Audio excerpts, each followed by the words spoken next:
Very good afternoon, dear students. How are you? I hope you all are very well and fine. And I'm also good and fine.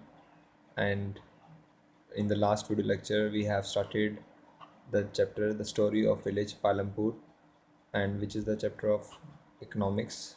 And in this chapter, we have just started the topics and we have covered up to the capital, working capital, fixed capital, organisation of production, वहाँ तक हमने cover कर लिया था। और अब हम इसको आगे बढ़ाएंगे अपने चैप्टर को। और आपको मैं बता दूं कि हम एन बुक से ही फॉलो कर रहे हैं इस चैप्टर को भी। और आप अपने एन बुक्स अपने पास रख सकते हैं समझने के लिए, या बाद में भी रीडिंग कर सकते हैं उसमें से। इसमें ऐसा कोई अभी डाटा भी आपको आज शायद एक मैं आपको टेबल बताऊंगा तो आपको ज़रूरत पड़ेगी बुक की। अगर आपके पास हार्ड कॉपी नहीं है तो आप उसको सॉफ्ट कॉपी में भी, सॉफ्ट फॉर्म में भी डाउनलोड कर सकते हैं ईजिली। ई पाठशाला ऐप पर अवेलेबल है।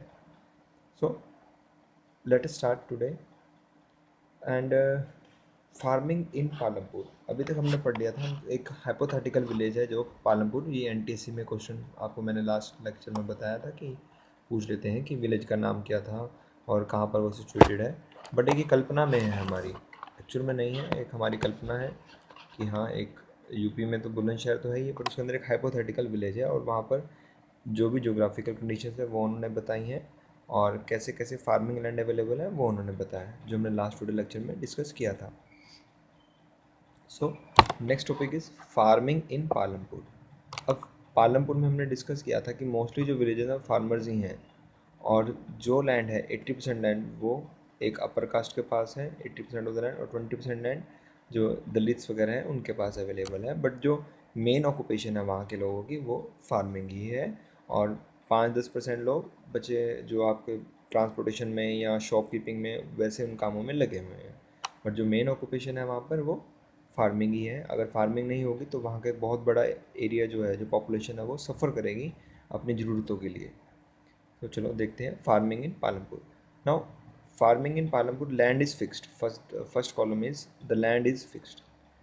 द कल्टिवेबल लैंड यानी कि जो उपजाऊ भूमि है हमारी, लैंड तो बहुत है हमारे पास पर जो उपजाऊ भूमि है, जो खेती खेती के लायक भूमि है, जो the farming land is fixed.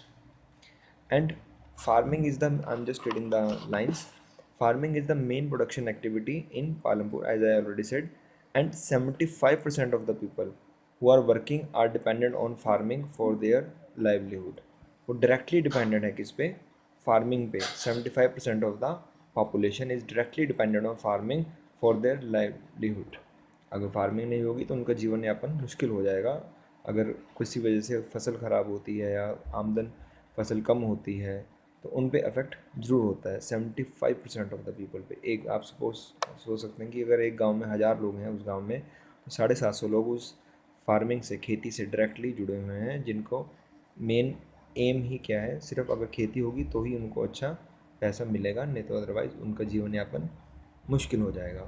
Yes, now they could be farmers और फार्म लेबर। वो कौन हो सकते हैं? वो फार्मर्स खुद भी हो सकते हैं या फिर फार्म लेबर्स भी हो सकते हैं। 75% में दोनों इन्वॉल्व हैं इसमें, जो फार्मिंग कर रहे हैं और जो फार्म उनके खेतों में काम करने वाले हैं, जो मज़दूर लोग हैं वो भी डायरेक्टली जुड़े हुए हैं। मज़दूरों को कब काम मिलेगा? जब फसल अच्छी होगी तभी उनको फ़ायदा होगा, अन्यथा उनको भी कोई फ़ायदा नहीं होगा। And the well-being of those people is closely related to production on the farms. उन लोगों का जो वेल-बीइंग है, उन लोगों की जो आप कह सकते हैं कि जीवन यापन, या यूँ कहें कि जो उन लोगों का अगर अच्छा होगा तो कब होगा उनका अच्छा, उनके साथ अच्छा जब उनकी फसल अच्छी होगी। अच्छा in the sense economical condition उनकी स्ट्रॉन्ग कब बनेगी? जब वहाँ पर प्रोडक्शन गुड है। If there is no production, then this 75% population would directly suffer. तो उनको डायरेक्टली सफ़र करना पड़ेगा। जैसे अभी आज के टाइम में मोस्टली जो हमारे लोग इंडस्ट्री से जुड़े हुए हैं, गरीब लोग, श्रमिक या मजदूर हैं, कंस्ट्रक्शन जैसे लॉकडाउन बंद हुआ है तो उनको डायरेक्टली सफ़र हो रहा है, उनको काम नहीं मिल रहा और उनके पास कोई आय का अनदर दूसरा साधन भी नहीं था। एंड इस बात से हम ये भी कह सकते हैं कि अगर अगर सपोज़ इरिगेशन ना हो, अब जो हमारा नेक्स्ट टॉपिक हम कवर करेंगे, क्योंकि खेती के लिए ज़रूरी है दो चीज़ें, एक तो लैंड और उसके बाद इरिगेशन, क्योंकि फसलों को हमारे इरिगेशन से ही डिपेंडेंट है। अगर इरिगेशन सिस्टम नहीं होगा तो हमारी फसलें, हम उपजाऊ भूमि का भी कुछ नहीं कर पाएंगे, फिर हम डिपेंडेंट हो जाएंगे रेनी सीज़न पे। और रेनी सीज़न में सिर्फ हम एक क्रॉप ही उगा सकते हैं पूरे साल में। जबकि हम अगर अपने आसपास देखें तो हमारे यहाँ पे आसपास मैक्सिमम 3 to 4 क्रॉप्स हम इजीली कर लेते हैं। मैक्सिमम, मिनिमम 2 तो करते ही करते हैं, मैक्सिमम 3 to 4 क्रॉप्स हमारे यहाँ जो किसान भाई हैं वो करते ही करते हैं। जैसे कि अब जो सीज़न आएगा आपका खरीफ का सीज़न आएगा, यानी कि जो रेनी सीज़न है, यस, जो रेनी सीज़न उसको हम खरीफ सीज़न बोलते हैं। और इसमें आपको पता है कि हम यहाँ पर राइस, बाजरा, ये सब कल्टीवेट करते हैं। और अक्टूबर से दिसंबर में पोटैटोज़ वगैरह, या कुछ लोग शुगर केन भी कल्टीवेट करते हैं। और फिर जो रबी सीज़न आता है, विंटर सीज़न आता है, तब हम वीट कल्टीवेट करते हैं। तो मैक्सिमम, और बीच में हम ये किसान भाई हमारे अप्रैल से जून में भी कुछ ना कुछ बरसीम जिसको बोलते हैं उसको भी उगाते हैं। और बारले में जो ये आपकी वेजिटेबल फूडर क्रॉप्स हैं, यानी कि जो हम जानवरों के लिए उगाते हैं, बाजरा टाइप एक्सेट्रा, वो भी हम उगाते हैं। तो कहने का मतलब है कि फार्मिंग से रिलेटेड 75% लोग जुड़े हुए हैं जिनकी आमदन सीधे तौर पे कृषि से जुड़ी हुई है। They are directly dependent on the farming and, but remember, now I am reading the next paragraph, but remember that there is a basic constraint in raising farm production, land area under cultivation is practically fixed. Since 1916 Palampur, there has been no expansion in land area under cultivation. But जो हमारे पास main सबसे बड़ी कंसंट्रेंट ये जो सबसे बड़ी दिक्कत या जो कहीं रुकावट है हमारे लिए, तो वो क्या है, हमारा कल्टीवेशन लैंड क्या है, फिक्स्ड है। और एक ये एनालिसिस हुआ है, मैं आपको टेबल एक लेके जाना चाहूँगा, टेबल 2 1.1, जिसमें हमारे को डेटा दिया हुआ है लास्ट 50 ईयर्स तक का, लास्ट 70 ईयर्स तक का, कि कितना कल्टीवेटेड एरिया था हमारे पास उतने 1950 में, और अब 2014-15 तक कितना एरिया अवेलेबल है। तो उसमें क्लियरली मेंशन है कि कल्टीवेटेड एरिया 129 मिलियन हेक्टेयर्स था 50-51 में, और जबकि 2014-15 तक वो सिर्फ 155 मिलियन हेक्टेयर तक पहुंच पाया है, यानी कि सिर्फ 26 मिलियन हेक्टेयर ही हमारे पास एरिया बढ़ पाया है। और जबकि हमारी पॉपुलेशन इस ड्यूरिंग्स में अप्रॉक्सीमेट 8 to 10 टाइम्स इंक्रीज़ हो गई है। तो आप सोच सकते हैं कि कितना कल्टिवेटेड एरिया पहले था, बट पहले इतनी खेती नहीं, उस कल्टिवेटेड लैंड पे हम खेती नहीं करते थे, जितनी ज़रूरत थी उतनी ही खेती होती थी, इरिगेशन सिस्टम भी नहीं स्ट्रांगली था तब। दोस्तों, बच्चों, तब हमने सुना होगा कि हमने ऐसी मूवीज़ में भी दिखाया जाता था कि पहले अकाल बहुत पड़ता था, क्योंकि अकाल का मतलब होता था कि फसल ही नहीं हुई। और फसल क्यों नहीं होती थी, बारिश नहीं आती थी, बारिश रुक जाती थी। पर और बारिश के बाद भी हमारे इरिगेशन का कोई सिस्टम नहीं था, कैनल्स नहीं थे, खाली रिवर्स होती थी, नदियाँ थी, नेचुरल फ्लो था, कोई कैनल्स नहीं थे, कोई वेल्स नहीं थे, कोई ट्यूबवेल्स नहीं थे, पॉन्ड्स नहीं थे, पॉन्ड्स भी बहुत कम होते थे। तो नेचुरल सी बात है, जब पानी नहीं होगा तो कल्टीवेशन भी नहीं हो पाएगा। और उस टाइम पे कंट्री ने बहुत से ड्रॉट्स फेस किए हैं, बहुत से सूखे हमने फेस किए हैं। तो कल्टीवेशन लैंड बच्चों उतना ही अवेलेबल है, कल्टीवेशन लैंड हमारे पास। बात चल रही है कल्टीवेशन लैंड की, फिर से मैं आपको वापस लेके आना चाहूँगा। कल्टीवेशन लैंड अभी तक एक्सपेंड इतना नहीं हुआ है। सिंस 1960 पालमपुर में there has been no expansion land under cultivated area, यानी उपजाऊ जो हमारी जिस पे हम कृषि योग्य भूमि है उसमें कोई एक्सपेंशन नहीं हुआ है 1960 से लेके अब तक। By then some of the wastelands, the book is now reading that, by then some of the wastelands in the village had been converted to cultivable land, but थोड़ा बहुत जो वेस्ट लैंड था, यानी कि जो बेकार की भूमि थी जिस पे कोई डंपिंग यार्ड में जिसको बनाया होगा, उसको हमने थोड़ा सा कन्वर्ट कर दिया है कल्टीवेबल लैंड में। बिल्कुल मिनिमम से आप कह सकते हैं कि 5-10 हेक्टेयर हो सकता है कन्वर्ट हो गया हो। And there exist no further scope to increase farm production by bringing new land under cultivation, और अभी कोई स्कोप भी नहीं दिख रहा कि हम अपनी फार्म प्रोडक्शन को इंक्रीज़ कर सकें। फार्म प्रोडक्शन बढ़ेगी तो हम और पैसा कमाएंगे उसको बेचकर, पर ऐसा भी कोई स्कोप नहीं है कि फार्म प्रोडक्शन बढ़ सके। और कैसे बढ़ सके, लैंड कल्टीवेशन एरिया बढ़ाकर, जो पॉसिबल ही नहीं है क्योंकि लैंड अंडर कल्टीवेशन अवेलेबल नहीं है, कृषि योग्य भूमि उतनी ही लिमिटेड है। और एक बात बच्चों जो इसमें मेंशन है कि यहाँ पर हमारे, आपने सुना होगा कि जब भी हम खेतों को मेज़र करने की बात करते हैं तो हम जनरली एकड़ में बात करते हैं, एकड़ बोलते हैं for acres of land, how many acres of land, या हेक्टेयर्स में बात करते हैं। जो ऐसा यूनिट है मेजरिंग की वो हेक्टेयर है।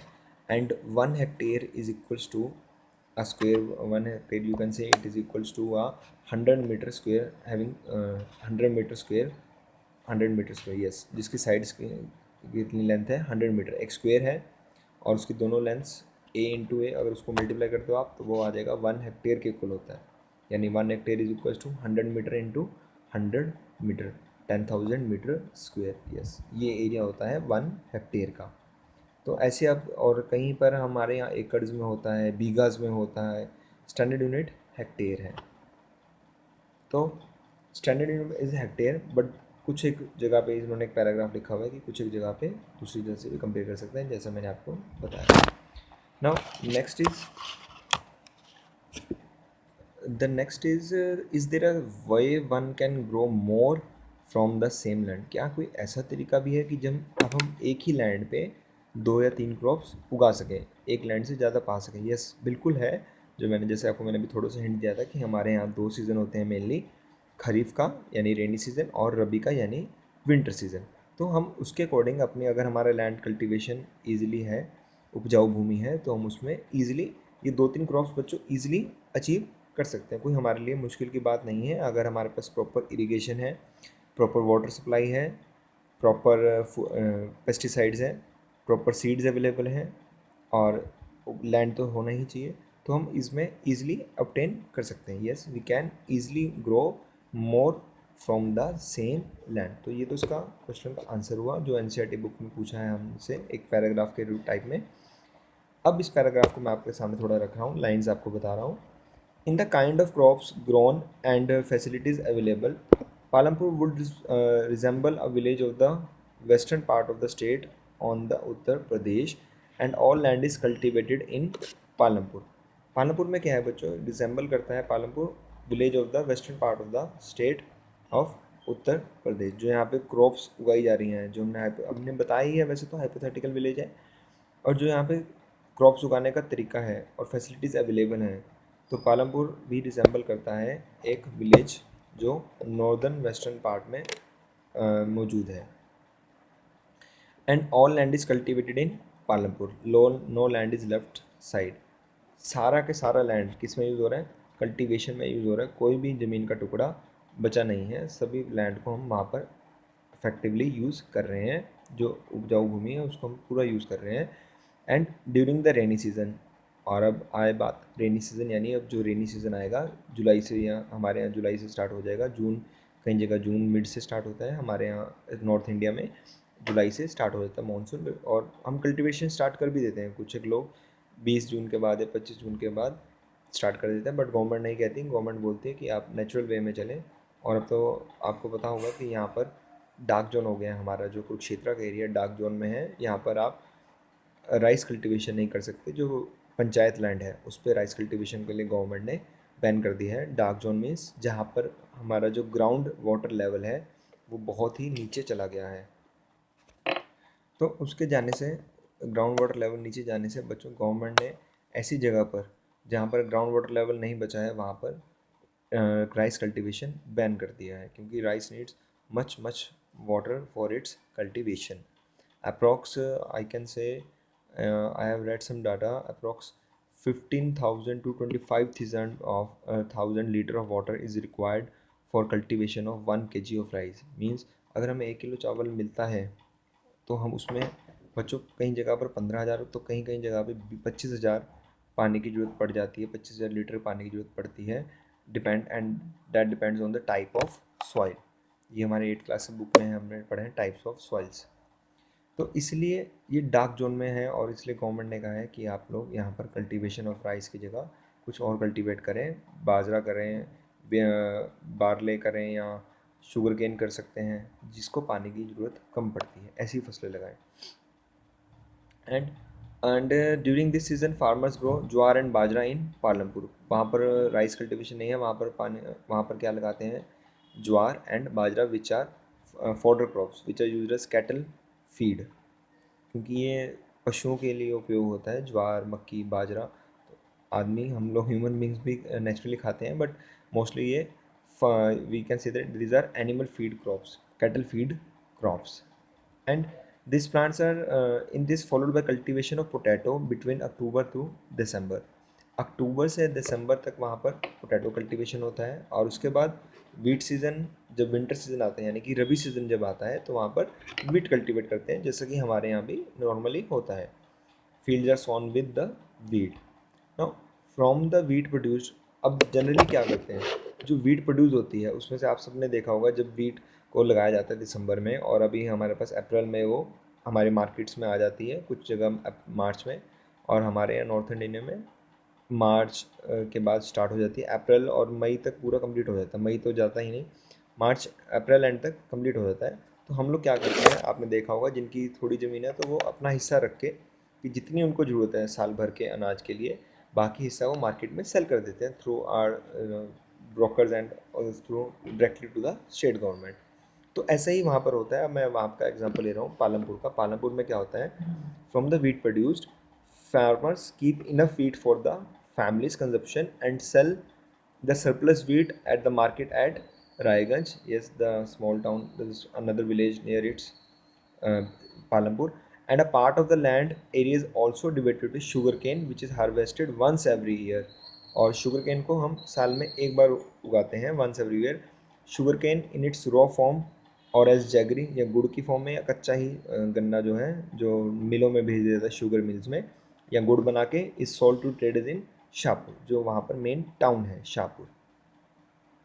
And the main reason why farmers are able to grow 3 different crops in a year is Palampur is due to well developed irrigation system.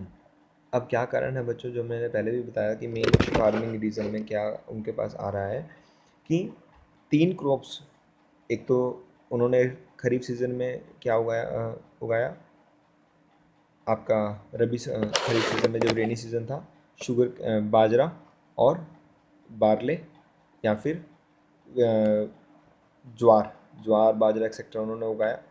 उसके बाद उन्होंने मिड दिसंबर में पोटैटोज उगाए, और जब दिसंबर के बाद जो आपका रबी सीज़न था, उसमें उन्होंने पूरा वीट उगाई, जो उनके खुद के भी काम आई, और उन्होंने उसको सेल भी किया, तो उनसे उनका भी घर चला, और उन्होंने उससे पैसे भी कमाए।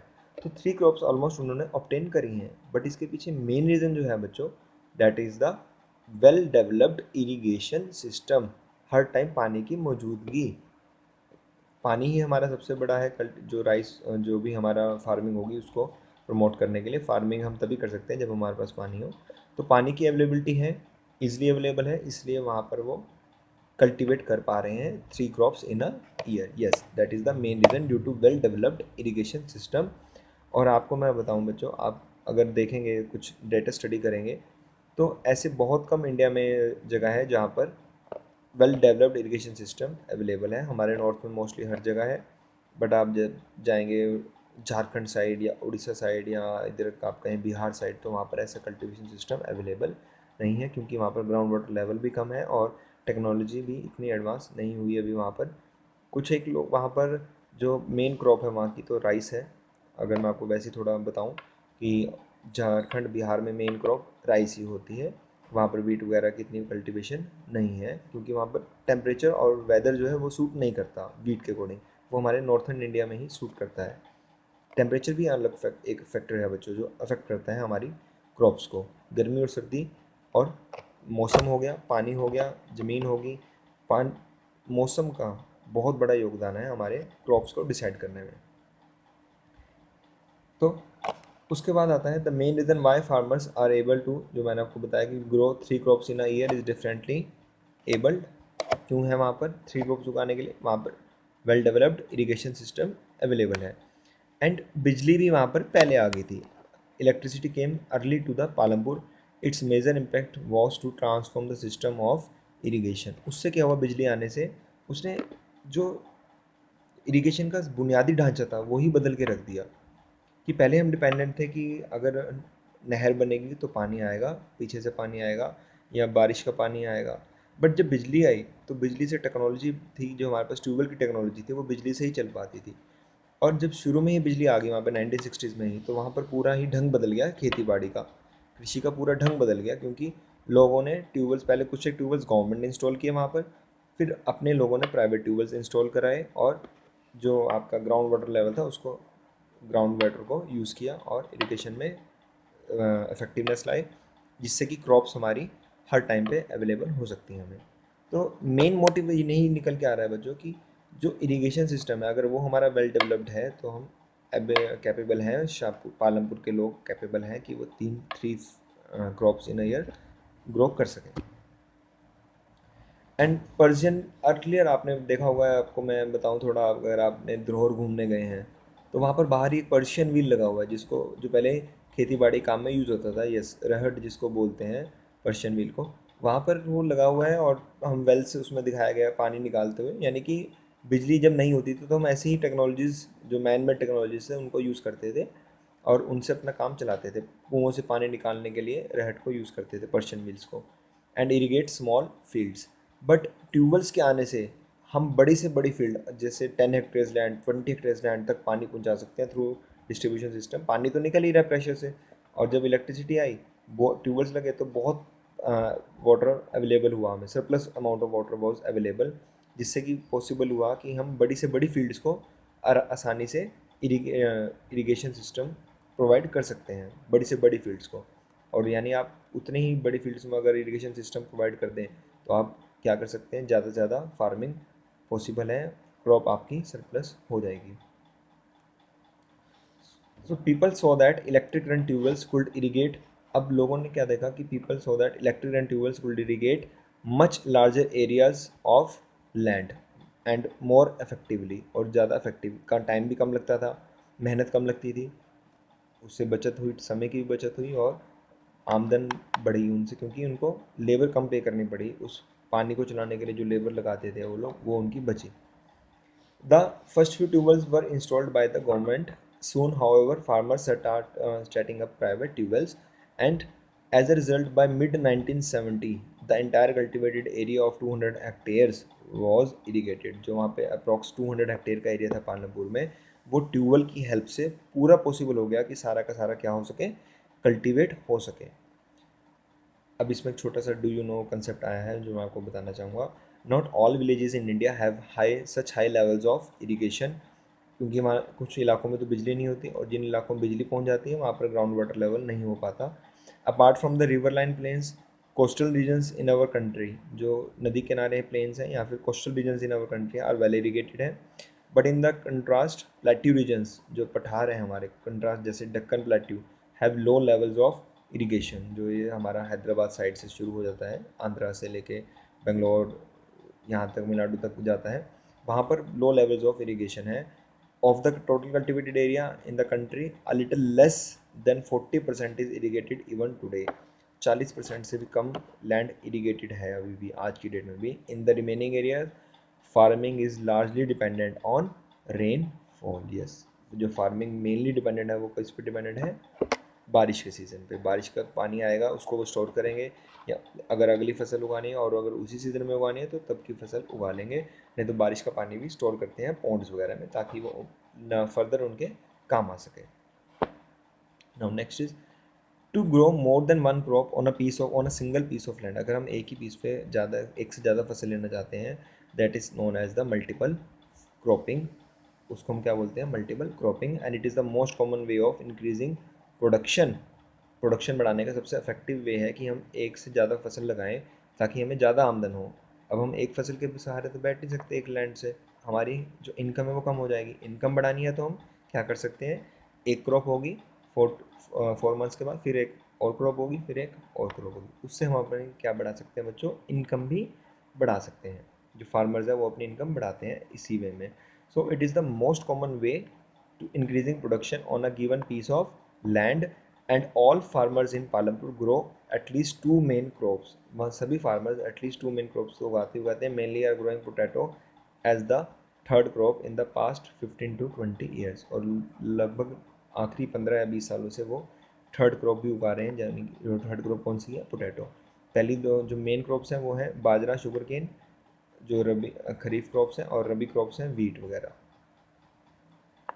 Now there is a small table given, table 1.1, which I have already told you. It is about the cultivated area over the years, how many cultivated area has increased over the years, which is in 1950 to 51 approx 129, and present in the present years 2014 to 15 it has been 155 million a year.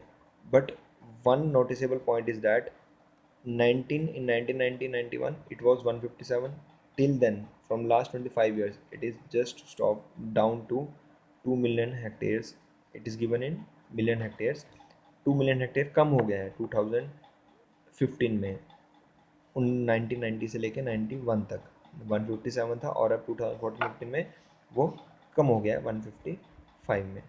तो आप इसको एक बार बच्चों study करेंगे इस data को, और इसका जो आगे वाला पार्ट वो थोड़ा स्टडी करेंगे। तब तक के लिए मैं आपको कहूँगा कि आप इसको एक बार रीडिंग लें अच्छे से, स्टोरी ऑफ विलेज पालमपुर को। फिर हम इसको आगे कंटिन्यू करेंगे अपने नेक्स्ट वीडियो लेक्चर में। So till then, good afternoon, and do your studies very effectively and be healthy always. Thank you, students. Team BMC is always with you. If you have any points or doubts on this topic, you can text me or call me. I am Dipanshu Jain. So thanks, students. Thank you very much.